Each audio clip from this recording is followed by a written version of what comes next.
Hey, what's up, guys? Just doing a quick update. I am at about a month and a half on this NoFap journey, and I feel like since I have kind of repeated a lot of the same things in my videos in the past, I'm not going to really go super into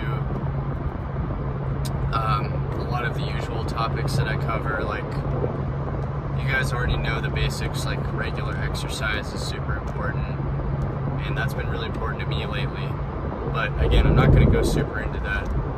I'm just mostly going to talk about the benefits that I've noticed, and maybe a little bit about what led me to this point, because I think it's literally been like over a year since I've gone this long without relapsing.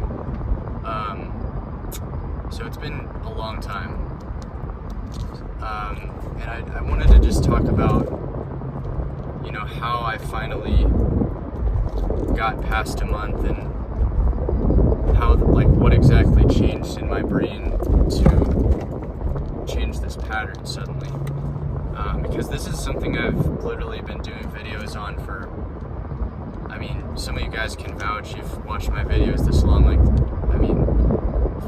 at least 4 years or so. I can't remember exactly how many years, but somewhere close to that.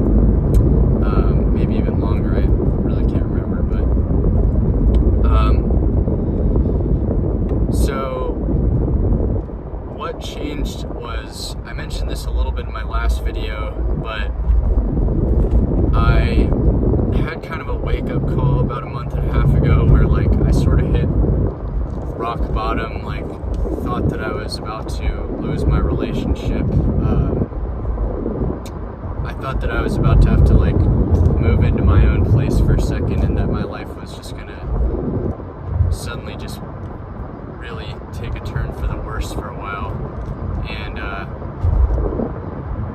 I had sort of just this epiphany at that moment where I realized that if I didn't change this, then my life was really going to go in that direction, and I could lose all the things that are great in my life because of it.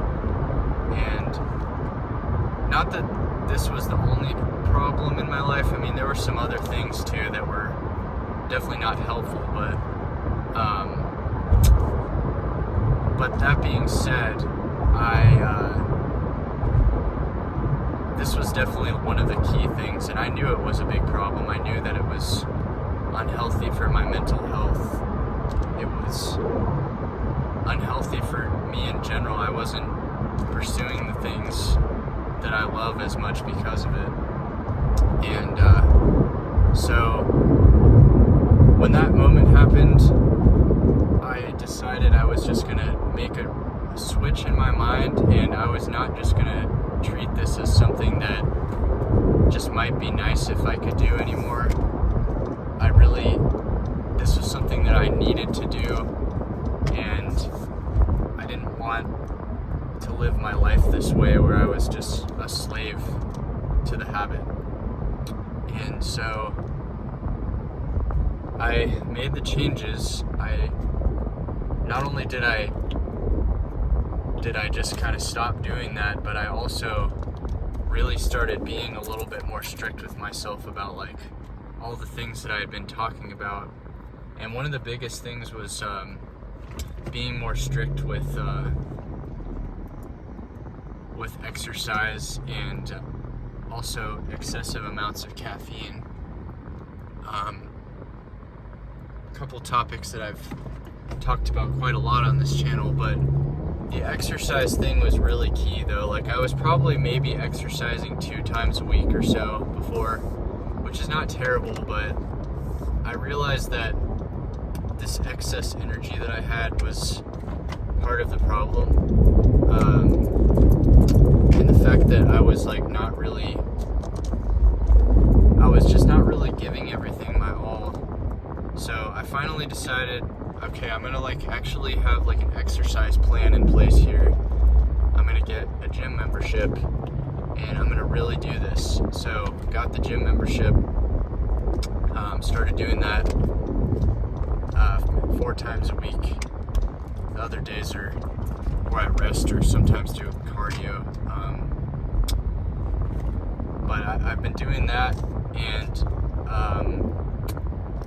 I also started really thinking about my diet plan too, and what I was eating.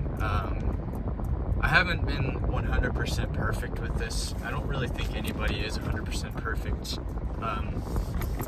with that, but I have been pretty diligent with it, and I've basically just kind of started to just filter out all the processed foods. I've never had a particularly unhealthy diet compared to a lot of people, but there were some things that I knew I could change, and so I did, and that's really helped me just feel a lot better in my day-to-day, just making sure I'm eating the right foods and drinking a good bit of water. I know a lot of people will fight me on this.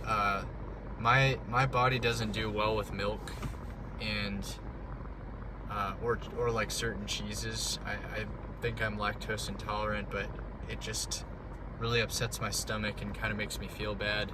So that's been a challenge for me, just because when you work out and stuff, everyone will tell you, oh, you should be drinking a lot of milk basically and having a ton of dairy to give you the vitamins you need, but it just was not making me feel good. So I've completely pretty much cut that out. Sometimes I'll have it if it's just an added ingredient in recipes or food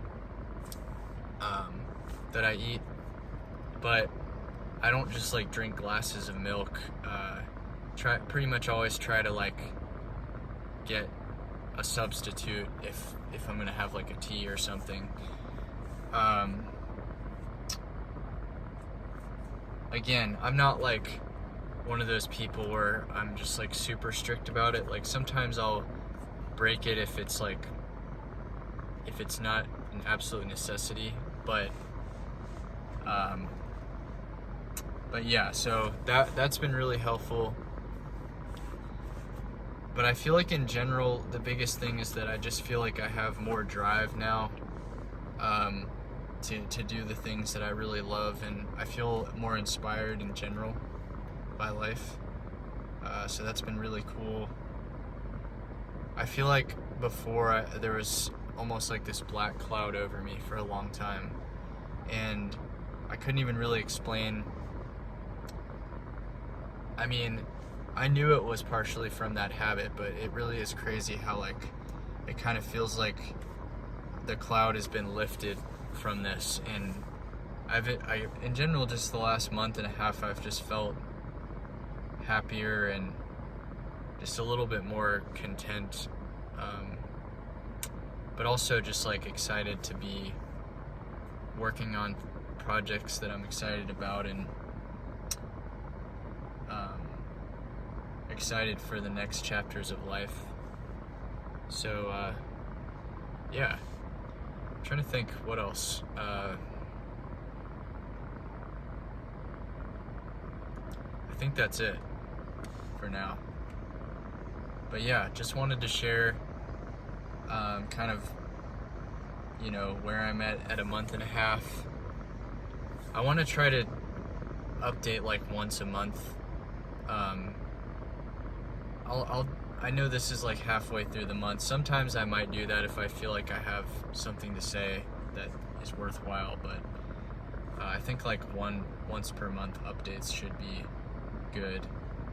But I'm really excited to see what happens after 2 or 3 months, because even just a month and a half has really changed things for the better. So I'll let you guys know what's going on, but in the meantime, I hope you guys are doing well. And if you are, I guess the biggest piece of advice I have is if you are struggling with this and you're not really sure how to break the pattern, I know I don't advise you to have what happened to me happen to you, where you hit rock bottom and stuff like that, but I do think you need to really think about that, because even if you haven't hit rock bottom yet, you should try to imagine what hitting rock bottom looks like for you, because it's very real. Even though it may not feel real to you because it's not happened to you yet, I guarantee you, if that habit's impacting your life in a negative way, that negative energy has to go somewhere. And even if it feels like it's not yet, it's going to add up, and eventually it may take your life to a place that you never really wanted it to go, and you might just wake up one day and look at yourself and not recognize what you've become. Now, luckily, I feel like I overcame that before I really fully got into that point where I just had all these regrets, and there certainly are still things that I regret, but luckily the switch flipped before it was too late, and I've turned things around now. But anyways, this video is getting pretty long, but hope you guys had a good 4th of July, and I'll see you guys in the future soon. Alright, peace.